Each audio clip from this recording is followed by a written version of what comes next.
जय हिंद, जय भारत, वंदे मातरम। साध्य पीएससी एकेडमी के हमारी इस महा मैराथन श्रृंखला पे आप सभी प्रतिभागियों का स्वागत है। आज का दिन हर वार शनिवार महा मैराथन का वार वाले सेशंस पे जितने भी हमारे शिक्षक भर्ती विज्ञान संकाय, सहायक शिक्षक विज्ञान प्रयोगशाला और सीटेट सीजीटेट की तैयारी करने वाले समस्त प्रतिभागियों का आज के हमारे इस महा सेशंस पे स्वागत है। वीडियो को लाइक अवश्य कर दीजिए, नए हैं तो चैनल को सब्सक्राइब कर दीजिए, क्योंकि लाइक करने से मोटिवेशन क्लास में बना रहता है। आज के क्वेश्चन रसायन शास्त्र के उन महत्वपूर्ण प्रश्नों की श्रृंखला होगी जहां की पहले यूनिट से कुछ इंपॉर्टेंट प्रश्न होंगे। हालांकि ये जो क्वेश्चंस है वो आने वाले नमूना सहायक, प्रयोगशाला परिचारक जैसे एग्जाम्स के लिए भी महत्वपूर्ण है, जो कि 26 जुलाई को कंडक्ट होने वाले हैं। तो जितने भी प्रतिभागी हैं उस लेवल की तैयारी रखें, सामने पेन पेपर जरूर रखिए, क्योंकि भैया ये कोई हिंदी की क्लासेस या कंप्यूटर की क्लासेस या भूगोल इतिहास इंडियन जीएस की क्लासेस नहीं है। आपको क्वेश्चंस पेपर पेन लेके सॉल्व करना पड़ेगा, उसके बाद आपको रिप्लाई करना पड़ेगा, ठीक है। तो उम्मीद है कि पूरी तैयारियों के साथ आप क्लास से जुड़े होंगे। जितने मेरे प्यारे बच्चे हैं सबका पुनः इस सेशन पे स्वागत है। पहला क्वेश्चन आपकी स्क्रीन पे, और पहला क्वेश्चन आपसे क्या पूछा जा रहा है उससे पहले आपको 2 मिनट में अवगत करा देता हूं कि साध्य पीएससी एकेडमी पर हमारी शिक्षक भर्ती के अलग अलग संकाय के टेस्ट सीरीज, सहायक शिक्षक भर्ती के टेस्ट सीरीज, लेक्चरर के टेस्ट सीरीज और ऑफर सीजीएसएसबी और सीजीपीएससी के जितने हमारे कोर्सेस हैं उस पर मानसून ऑफर चल रहे हैं। तो इसका बेनिफिट आप सीधा ले सकते हैं। ये कहाँ होगा? इसके लिए आपको हमारा साध्य पीएससी एकेडमी का एप्लीकेशन डाउनलोड करना पड़ेगा। एप्लीकेशन पे जाके आपके जो भी मन पसंदीदा कोर्स है उसको आपको परचेस कर लेना है, ठीक है। चलिए, तो स्वागत है भाई। जितने प्रतिभागी हैं सर, शिक्षक भर्ती कब होगा? क्वेश्चन आ रहा है भैया, शिक्षक भर्ती कब होगा सर? कौन है भाई? पिंकी देवांगन। शिक्षक भर्ती बेटा दिए गए तय समय पे कंडक्ट कराए जाएंगे। जो सीजीएसएसबी के द्वारा जो एग्जाम्स डेट अनाउंस्ड है, 11 अक्टूबर सहायक शिक्षक भर्ती, 25 अक्टूबर शिक्षक भर्ती अलग अलग संकायों के द्वारा, और व्याख्याता के विभिन्न संकाय 29 नवंबर को तय समय पे आयोजन होना है। अब बात है सहायक शिक्षक विज्ञान प्रयोगशाला की, तो इसके लिए 2 डेट अनाउंस्ड है। हालांकि अभी तक उसके लिए कोई ऑफिशियल जानकारी तो नहीं मिली है, लेकिन जहां तक मुझे लगता है, तो मुझे ऐसा लगता है कि या तो 11 अक्टूबर को ही सेकंड शिफ्ट में कर दिया जाए, जिसके चांसेस थोड़े कम है, या तो आपके जितने प्रयोगशाला वाली भर्तियां हैं वो आपको अगले व्यापम कैलेंडर में देखने को मिलेगा, जो कि लगभग लगभग अगले साल हो सकती है, ठीक है। लेकिन अपनी तैयारी आप जारी रखें, क्योंकि गवर्नमेंट का कोई ठिकाना नहीं, आपको पता है। पहले ही 200 पद निकाल चुकी है सहायक शिक्षक विज्ञान प्रयोगशाला की, तो कभी भी आपके डेट अनाउंसमेंट कर दिए जाएंगे। यह हो सकता है कि 11 अक्टूबर को ही आपको सेकंड शिफ्ट में प्रयोगशाला के एग्जाम्स कंडक्ट करा दें। तो आप अपनी तैयारियों को जोरों शोरों से रखें, कोई कमी ना रहे अपने तरफ से। अब जब भी एग्जाम होगा बिल्कुल अपने युद्ध स्तर पर परफॉर्मेंस देंगे। चलिए, तो इसी के साथ जय हिंद, जय भारत, वंदे मातरम। पहला क्वेश्चन आपके स्क्रीन पे, क्रोमियम जिसका परमाणु क्रमांक 24 होता है, कि ग्राउंड स्टेट इलेक्ट्रॉनिक विन्यास में कुल अयुग्मित इलेक्ट्रॉनों की संख्या।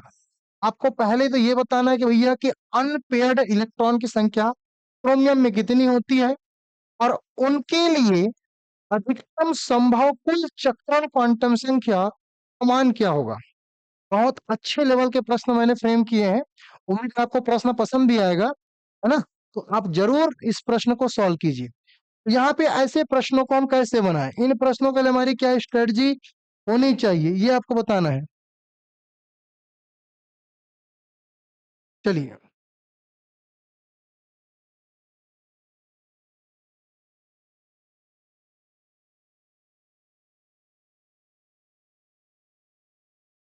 चलिए, बहुत बढ़िया, सारे बच्चे आंसर जरूर करेंगे। चलिए अपन लोग इसको ट्राई करते हैं, क्या पूछा जा रहा है। सबसे पहले तो यह है भैया, क्रोमियम का यहाँ पे इलेक्ट्रॉनिक विन्यास करना पड़ेगा।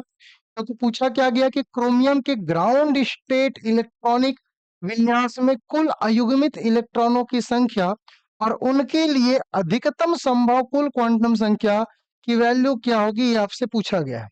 ऐसे प्रश्नों को हम लोग आराम से बनाते हैं। सबसे पहले तो आप बाउ के नियम के अनुसार इन प्रश्नों को इलेक्ट्रॉनिक कॉन्फ़िगरेशन करेंगे, जहां पे ये होगा 1:2, 2:2, 2p6, 3:2, 3p6, यहाँ पे 4:1 और 3d5। सर यहाँ पे थोड़ा सा मैंने आपको बताया था कि क्रोमियम का इलेक्ट्रॉनिक विन्यास चूंकि स्थिर और स्थिर वाली कंडीशंस होती है, तो यहाँ पे ये 4s2 ना होके 3d4 ना होके 4s1 और 3d5 है। इसके पीछे मैंने रीजन दिया था कि भाई जो अयुग्मित इलेक्ट्रॉन होंगे, अनपेयर्ड होंगे, अगर डी ऑर्बिटल, तो ज्यादा स्थिर होगा, अदरलेस अदर, है ना। तो यहाँ पे इसकी स्थिति मजबूत है ना, ये स्थिर ऊर्जा को दर्शा रही है, इसीलिए क्या है, 4s1 और 3d5 है। ऐसे ही क्रोमियम के बाद कॉपर में देखने को मिलता है, और भी है 3d के साथ 4d और 5d में, उसको आगे देखेंगे। तो यहाँ पे ये कंडीशंस बनती है। तो पहला क्वेश्चन आपसे पूछा जा रहा है कि इलेक्ट्रॉनिक विन्यास में कुल अयुग्मित इलेक्ट्रॉनों की संख्या कितनी है। तो यहाँ पे आपको देखने को मिल रहा है ये 4s1 में और यहाँ पे 3d5 में, 3d5 में कितने अयुग्मित इलेक्ट्रॉन हैं। तो चलिए वो देखते हैं बेटा, इसमें एक है तो यहाँ पे एक लिख दिया, इसमें 5 है तो 1 2 3 4 5। हुंड के अधिकतम बहुलता का नियम, क्योंकि उन्होंने बताया है कि भैया जब तक एक एक इलेक्ट्रॉन सब में नहीं जाते, किसी भी कक्षक में पेयरिंग नहीं करना है। तो अगर पेयरिंग नहीं करना है तो एक एक इलेक्ट्रॉन हमको इंक्लूड करने पड़ेंगे। अब यहाँ पे हम देखते हैं कितने अयुग्मित इलेक्ट्रॉन है, 1 2 3 4 5 और 6। तो 6 यहाँ पे अयुग्मित इलेक्ट्रॉन है, मतलब ऑप्शन नंबर ए नहीं हो सकता, ऑप्शन नंबर बी नहीं हो सकता। अब दूसरा क्वेश्चन इसी में क्या है, और उनके लिए अधिकतम संभव कुल चक्रण क्वांटम संख्या कितनी होगी। ये आपको बताना है, इनके लिए संभव कुल चक्रण क्वांटम संख्या कितनी होगी। तो 6 तो हमारे पास इलेक्ट्रॉन है। अब ये देखो सब क्या है, ऊपर ऊपर है, और ऊपर मुंडी मतलब क्या समझे, प्लस 1/2, +1/2। तो यहाँ पे प्लस हाफ को 6 से डिवाइड करूंगा, गुणा करूंगा, तो 2 एकम 2, 2 तिया 6, 3 एकम 3, तो यहाँ पे क्या बचेगा 3।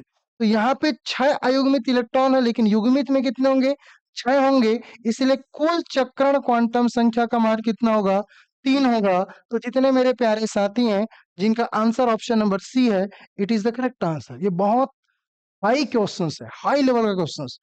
अब जिनसे भी बना होगा ना, वेरी गुड, ठीक है। चलिए, मैं देख पा रहा था बहुत सारे बच्चों का आंसर आया था, ठीक है। तो आपने शायद तक इन क्वेश्चंस के पैटर्न को अभी तक नहीं समझे। ऐसे पैटर्न की तैयारी के लिए अपन लोग इस लेवल के क्वेश्चन सॉल्व कर रहे हैं, ठीक है। चलिए, तो सारे बच्चों को एक बार पुनः गुड आफ्टरनून। तो पहला क्वेश्चन उम्मीद है कि आपको समझ आ गया होगा, ये प्लस हाफ कहाँ से आया, कंफ्यूजन नहीं रहना चाहिए भैया। तो ये जो प्लस हाफ है ये कहाँ से आया है, यहाँ से आया है।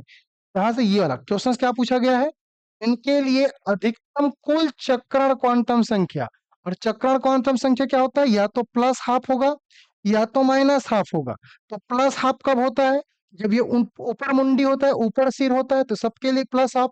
तो अगर ये प्लस हाफ एक हो गया, ये प्लस हाफ दो हो गया, ये प्लस हाफ तीन हो गया। तो ये देखते साथ बन रहा था, लेकिन हमको तो सॉल्यूशन देना है।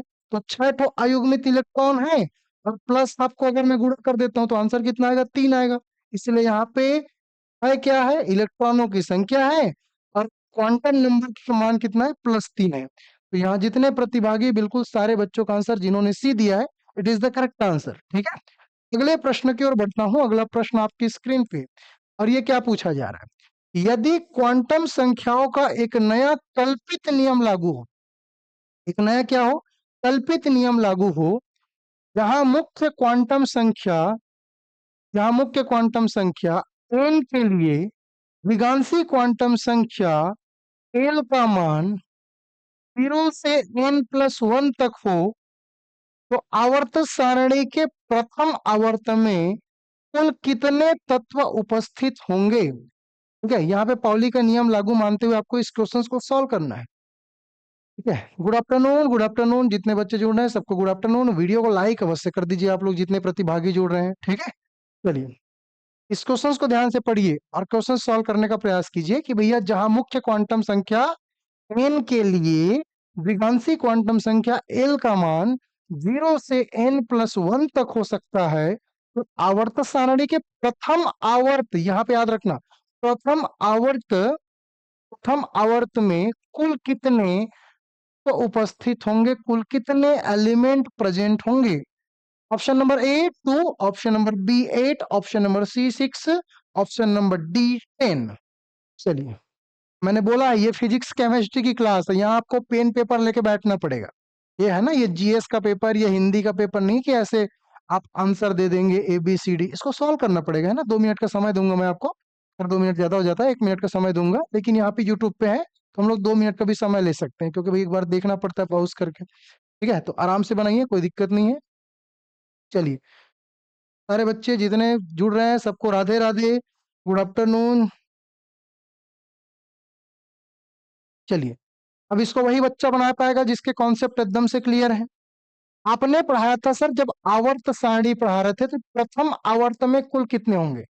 अलग अलग आवर्त होता है, ये हमारा नाभिक हो गया, है ना। ये हमारा क्या है, नाभिक, और इसके आसपास ये सभी क्या है, कोष है। क्या है, कोष है। अब यहाँ पे प्रश्न बोला गया बेटा, पहले आवर्त में मतलब एन का मान क्या होता है, एक। इसके अनुसार एन का मान क्या हो गया, एक। और एल का मान एन पे डिपेंड करता है। एल का मान किस पे डिपेंड करता है, एन पर डिपेंड करता है। तो क्या हो जाएगा, एल बराबर n+1। यहाँ पे दिया है ना, प्रश्न में दिया है, देखो, 0 से n+1। तो यहाँ पे जीरो का तो जीरो ही रहेगा। n+1 का वैल्यू क्या हो जाएगा, n की वैल्यू 1 है तो 1+1 हो जाएगा, तो 2 हो जाएगा। मतलब l का मान हो जाएगा 0 से 2। 0 से 2 कहने का मतलब क्या है, l का मान 0 होगा या 1 होगा या 2 होगा। तो ध्यान से देखिए, नियम क्या बोलता है हमारा। नियम ये बोलता है बेटा कि 0 कब बोलते हैं, s के लिए 0। 1 किसके लिए होता है, p के लिए 1। और 2 किसके लिए होता है, p के लिए 2।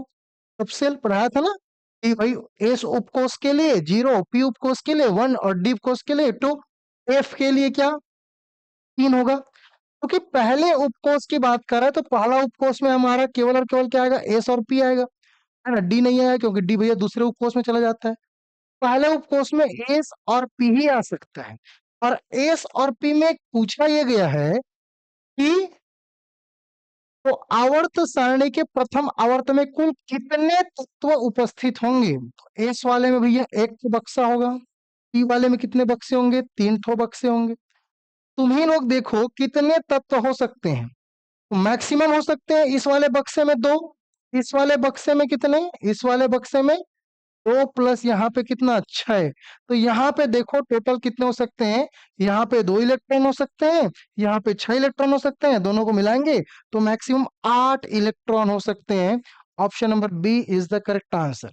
इस प्रकार से ऐसे क्वेश्चंस को बनाना है, ठीक है। तो यहाँ पे मैं देख रहा था कि कुछ ही बच्चे का इस लेवल का तैयारी है। ये बहुत हाई लेवल के क्वेश्चंस है ना। मैं एकदम कोई नॉर्मली क्वेश्चंस नहीं करा रहा हूँ, नॉर्मल क्वेश्चंस भी मैंने रखा हुआ है, ठीक है।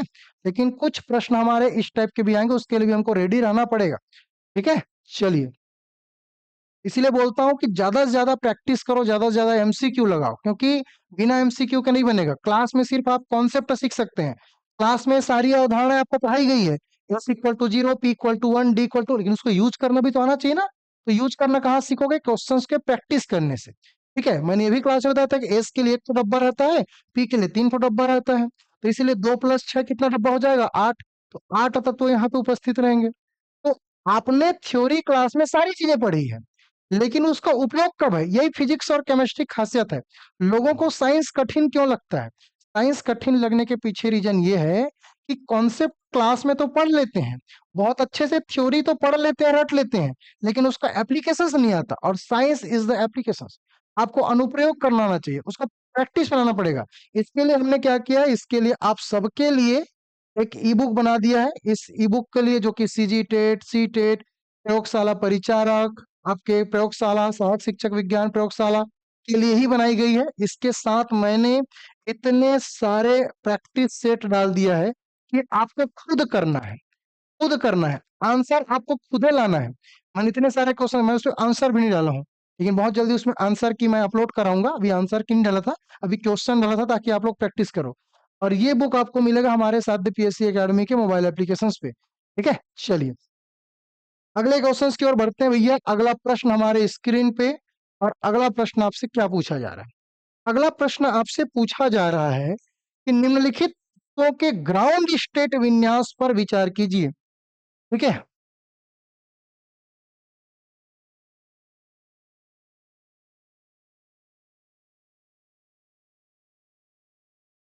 चलिए, तो यहाँ पे निम्नलिखित तत्वों के ग्राउंड स्टेट विन्यास पर विचार कीजिए।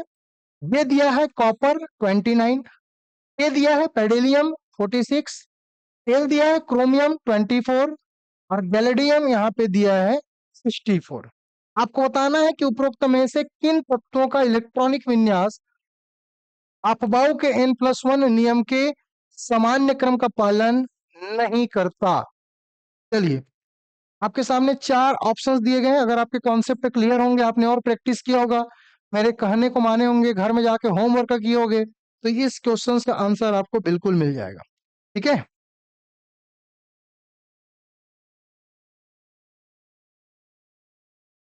चलिए मैं सारे बच्चों कमेंट देख रहा हूँ।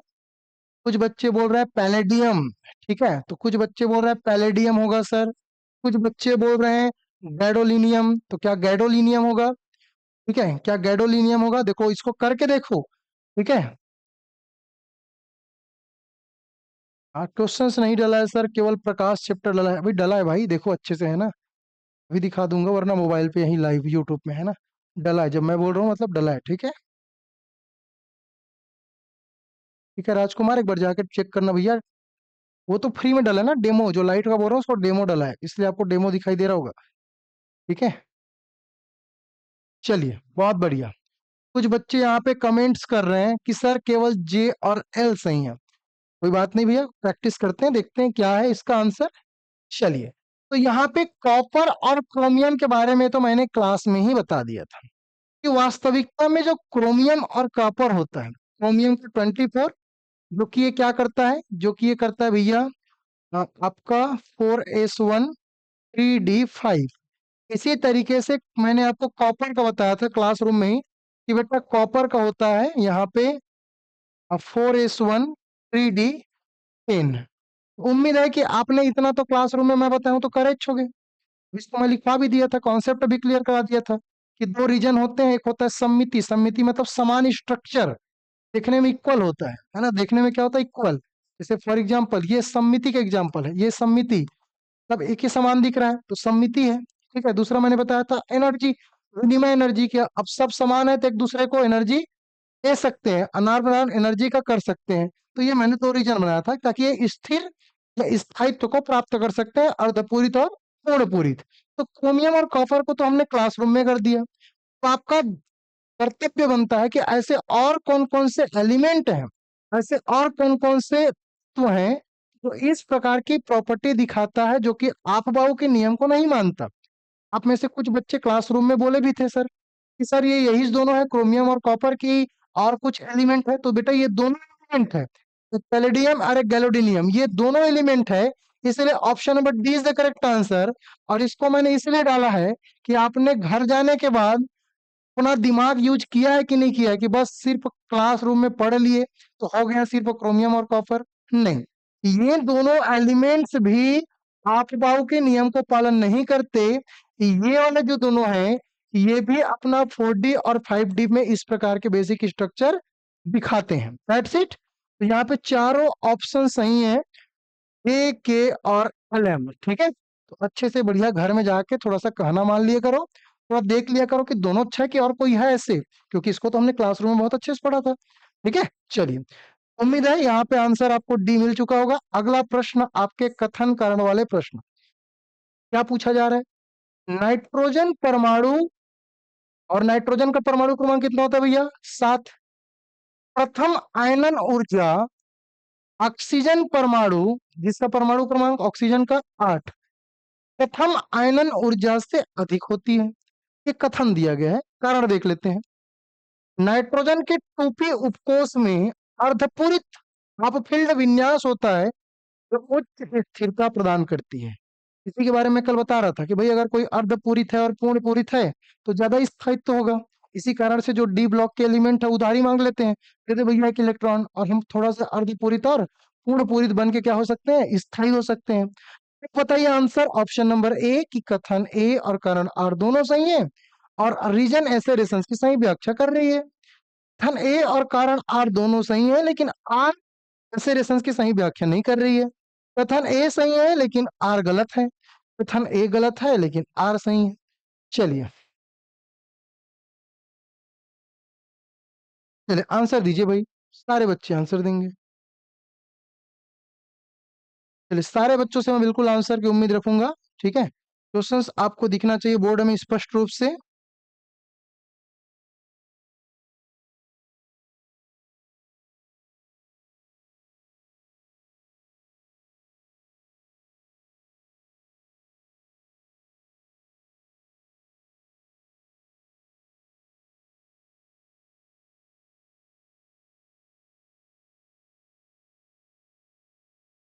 चलिए बहुत बढ़िया, सारे बच्चों को मैं आंसर देख लिया, बिल्कुल आप लोग पढ़ लिए आंसर।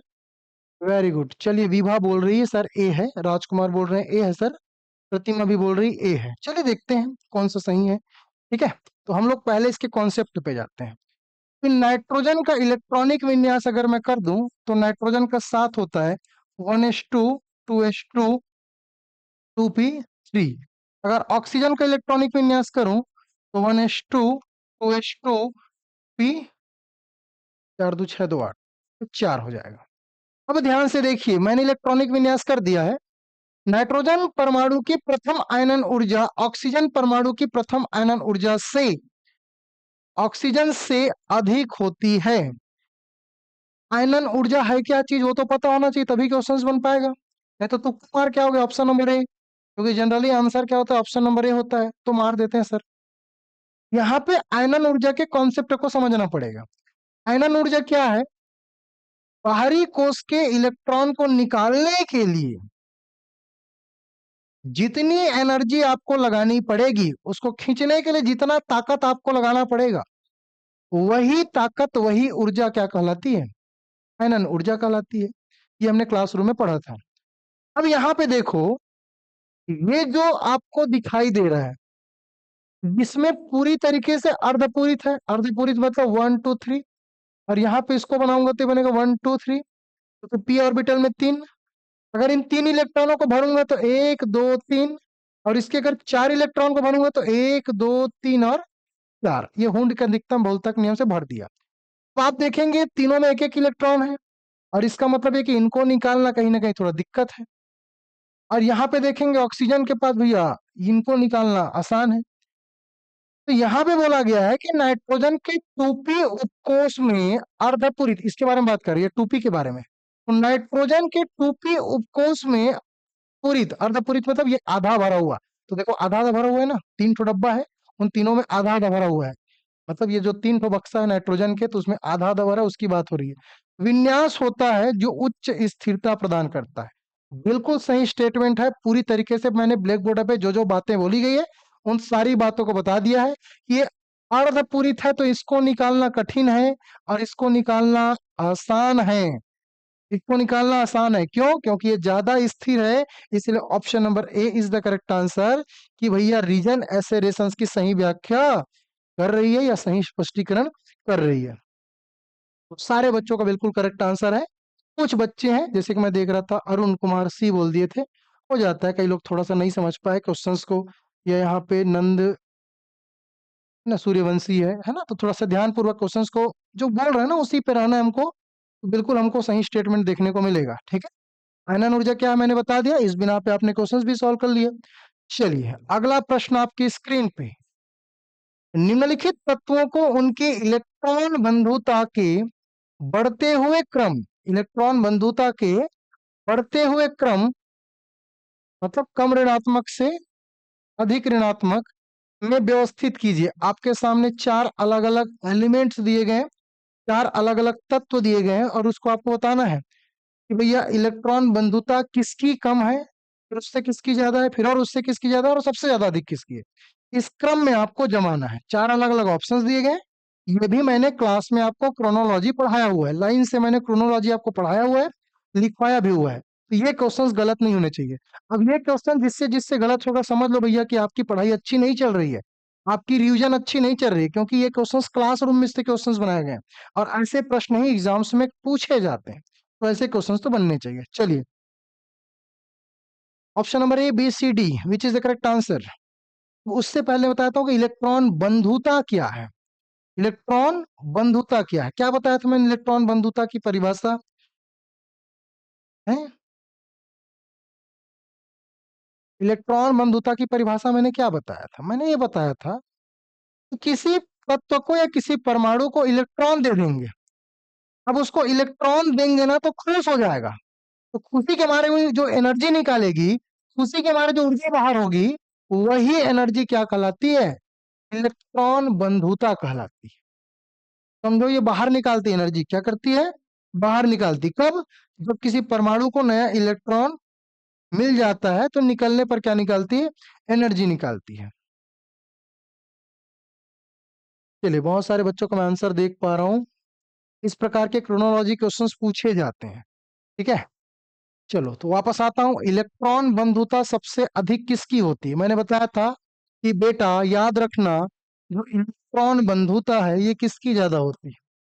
तो इलेक्ट्रॉन एफिनिटी, इलेक्ट्रॉन जो एफिनिटी है ये सर्वाधिक किसकी होती है? ये सर्वाधिक होती है क्लोरीन भाई साहब की। किसकी? क्लोरीन। क्लोरीन की इलेक्ट्रॉन बंधुता सर्वाधिक होती है।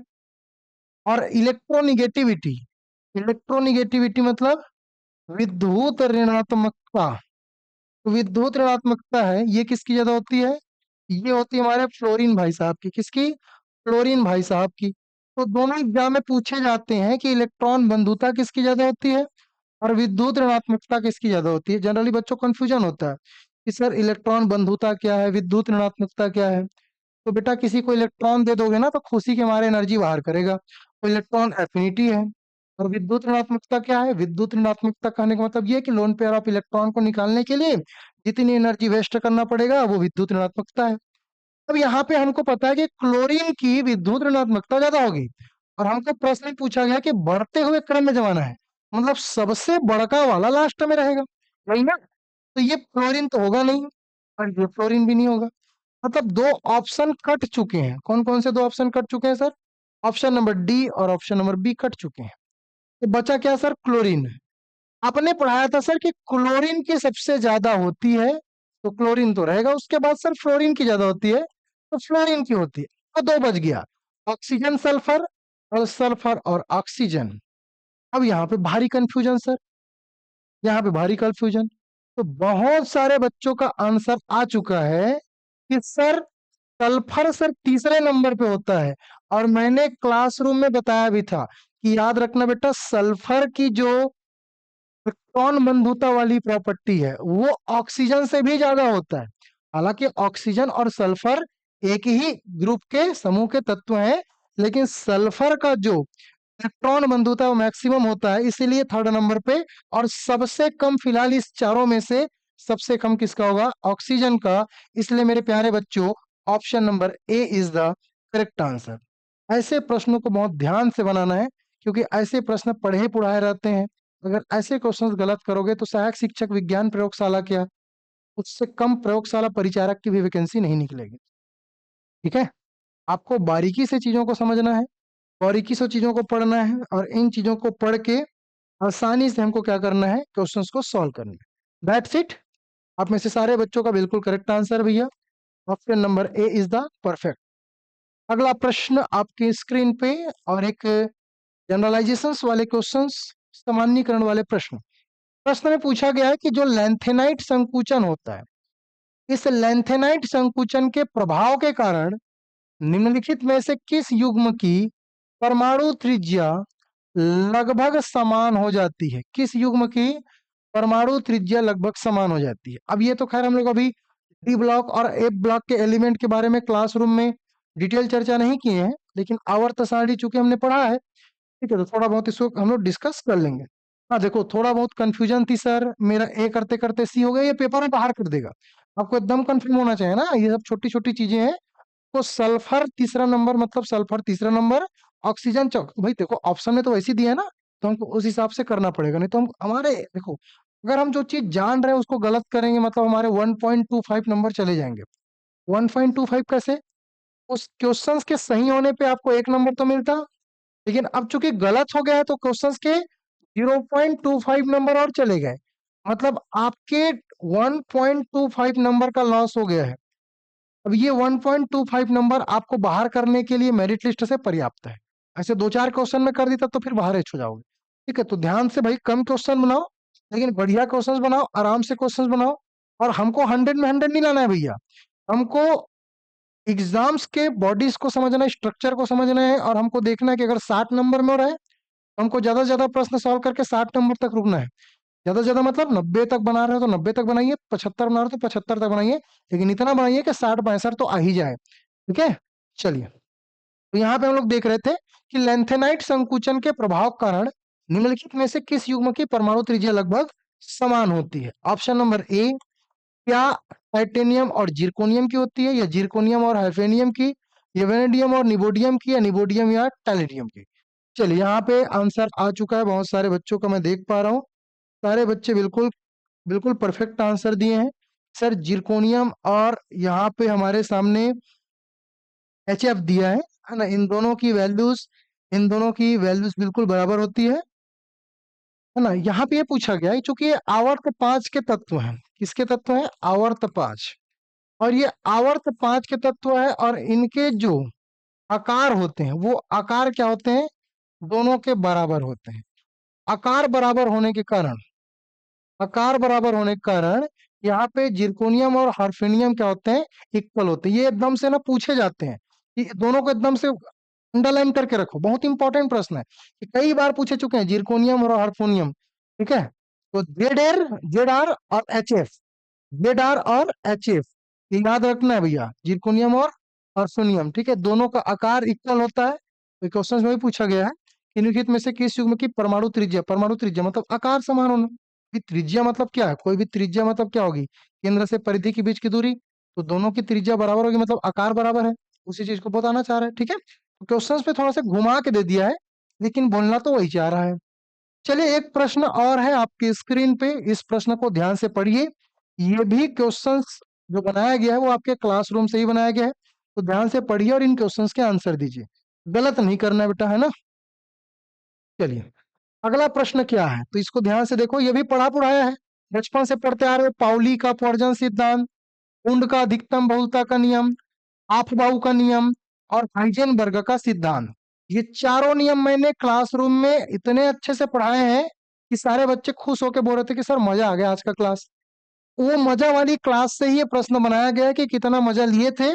अपने इस वाले एमसीक्यू के थ्रू बताना पड़ेगा।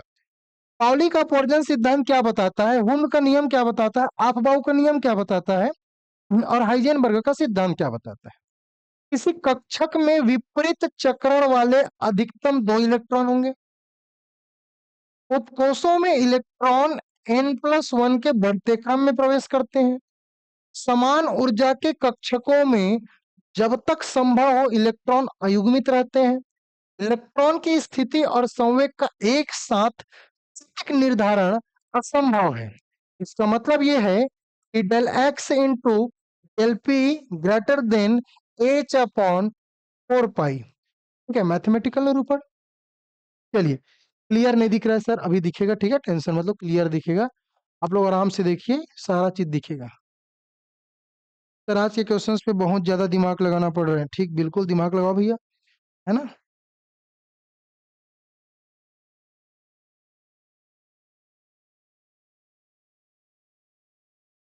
चलिए, अभी दिखाई दे रहा है स्पष्ट रूप से?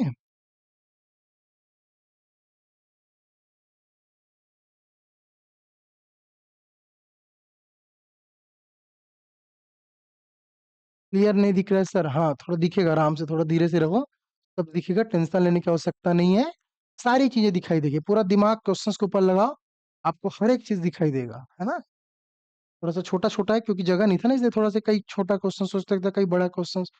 चलिए, बहुत सारे बच्चों का आंसर आ चुका है जो क्लासरूम में सही से पढ़ते हैं, जिन लोग मेहनत कर रहे हैं, जिन लोग सच में सहायक शिक्षक विज्ञान प्रयोगशाला की तैयारी कर रहे हैं, जिन लोग प्रयोगशाला परिचारक की तैयारी कर रहे हैं, उनके अंदर डेडिकेशन दिखाई दे रहे हैं।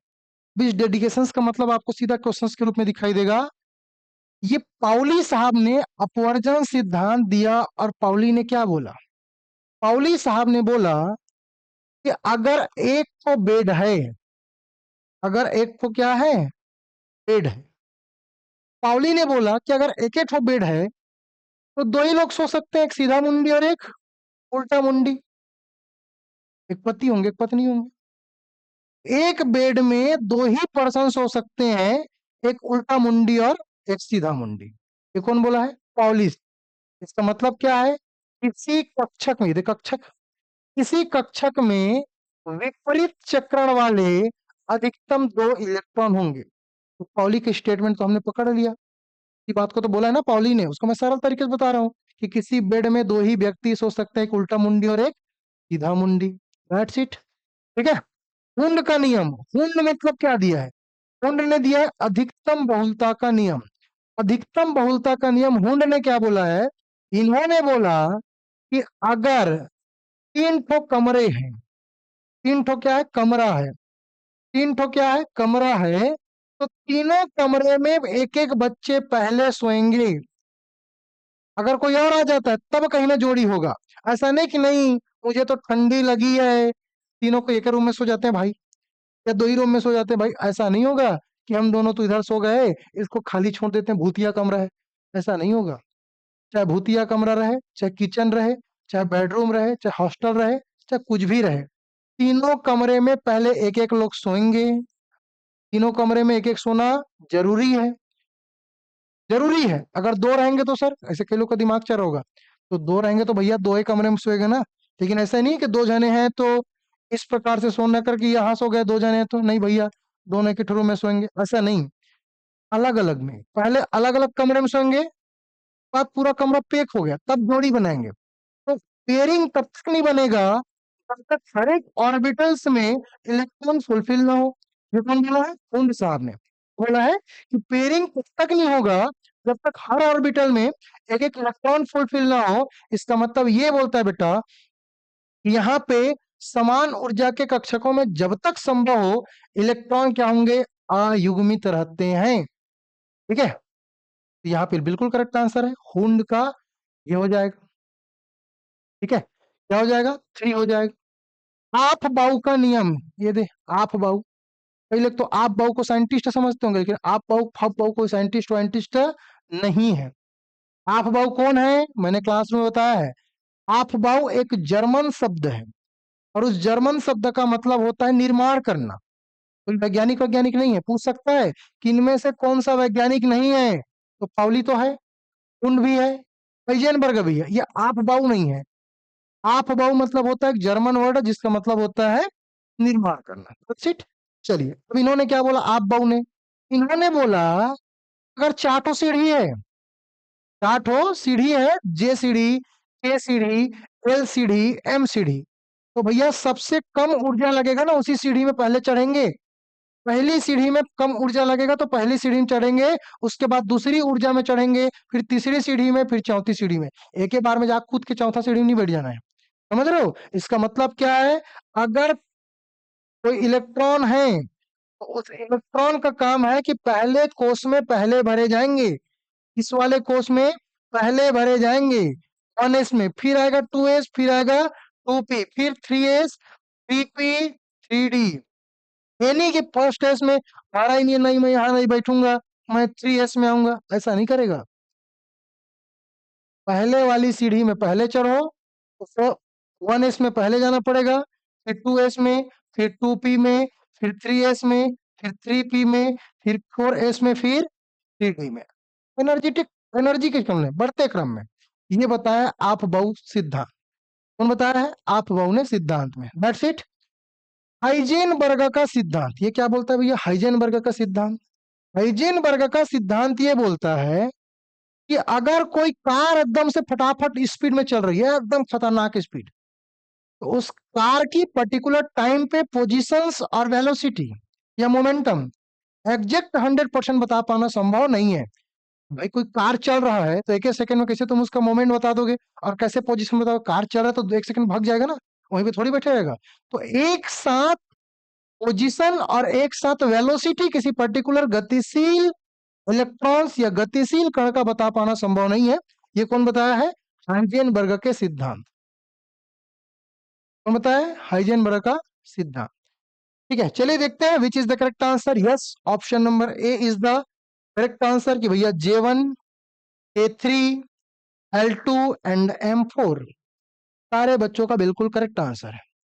ठीक है, चलिए बहुत बढ़िया, सारे बच्चे जुड़ चुके हैं, बहुत बढ़िया। जो जो लाइक नहीं किया हो लाइक अवश्य कर दीजिए। ठीक है, चलिए option number A is the correct answer. अगला प्रश्न, एक परमाणु में किसी इलेक्ट्रॉन के लिए क्वांटम संख्याओं के निम्नलिखित स्टेट दिए गए हैं। परमाणु में किसी इलेक्ट्रॉन के लिए क्वांटम संख्याओं के निम्नलिखित सेट दिए गए हैं। जे, एन, एल, एम। यहाँ थोड़ा सा दिक्कत यहाँ पे है। जे, ए, एल और एम, तो यहाँ पे है ना, ये वाला को मिटा देता हूं।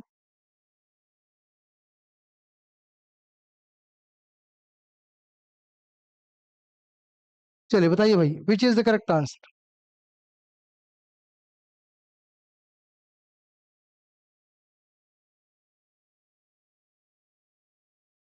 चलिए बनाइए, है ना, ऐसे नहीं बनेगा भैया।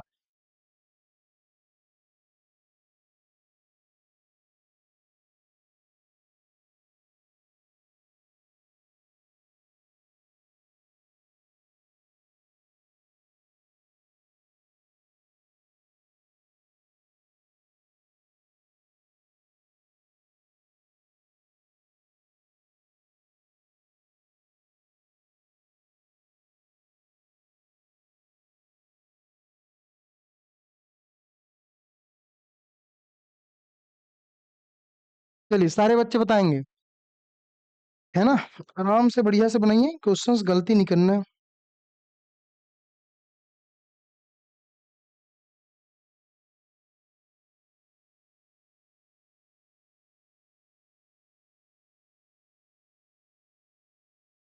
इसको बनाना पड़ेगा भैया, है ना।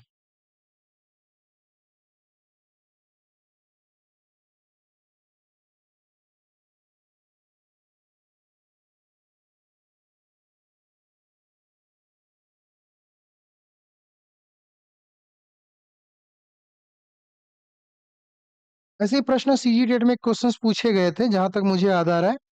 तो जो बच्चे सीजी टेट दिलाए होंगे 2026, है ना, तो उन बच्चों को याद आ रहा होगा कि सीजी टेट में इस टाइप के भी प्रश्न पूछे जाते हैं। ठीक है, चलिए।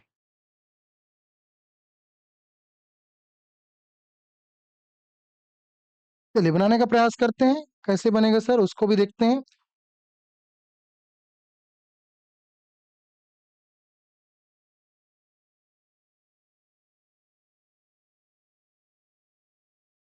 चलिए बहुत बढ़िया। चलो, तो यहाँ पे n = 3, n = 3, l = 2, l = 2। तो 2 मतलब क्या होगा भैया? 2 मतलब 0 के लिए, s के लिए 0, p के लिए 1, d के लिए 2, f के लिए 3। तो यहाँ पे हो जाएगा जिस हिसाब से दिया गया है d। ठीक है, m की वैल्यू -2 से +2। -2 कहने का मतलब ये है कि यहाँ पे इलेक्ट्रॉन्स है, और कौन सा इलेक्ट्रॉन है? पहला ही इलेक्ट्रॉन है। ठीक है, तो -2 दिया गया है, और -2 के लिए पहला वन मतलब 3d1, 3d1। आगे देखते हैं भैया। ठीक है, तो ये पे थोड़ा सा मुझे लोचा लग रहा है। ठीक है, यहाँ पे n = 4, तो यहाँ पे 4 हो गया, और l = 0, s हो गया। m = 1, तो s के लिए 1 मतलब पहला ही इलेक्ट्रॉन है, और यहाँ पे -½ यहाँ पे -½ है, तो यहाँ पे l की वैल्यू 0, और l की वैल्यू 0, इसका मतलब s ऑर्बिटल्स, है ना। तो सही नहीं है पूछा है ना, सेट भौतिक रूप से संभव नहीं है। ठीक है, तो ये वाला तो मुझे संभव ही नहीं लग रहा है। क्यों नहीं लग रहा है? क्योंकि यहाँ पे देखो l = 0 और m का मान 1 कैसे होगा? पॉसिबल ही नहीं है ना। क्योंकि भैया कैसे होता है, l की वैल्यू डिपेंड करता है m पे, तो -l से लेके +l तक होता है, तो यहाँ पे 0 कैसे एक होगा? तो ये तो नहीं हो सकता, तो k नहीं हो सकता। दूसरा यहाँ पे मैं देख रहा हूँ कि n = 2, l की वैल्यू 2, l की वैल्यू 2 मतलब डी, 2d तो होता ही नहीं है भैया, 3d से स्टार्ट होता है, तो ये l भी नहीं होगा। n = 5, तो ये 5 हो गया। l की वैल्यू 1, तो l की वैल्यू 1 कहाँ पे? t के लिए। m की वैल्यू -1, और -1 है, हाँ, और p है, और -½ है, मतलब p4। तो ये बिल्कुल करेक्ट आंसर है। तो सही अगर पूछेगा, तो सही कौन कौन सा है? सही है j और m, और गलत कौन है? तो हमको गलत पूछा गया है। Option number A is the correct answer. Option number A is the correct answer. देख लो भैया कितने बच्चों से बना है।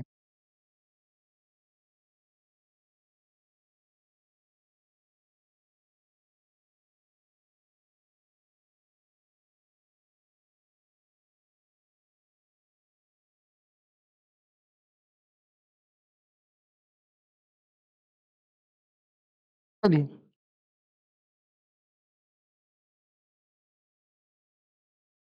चलिए किसका किसका सही हुआ भाई?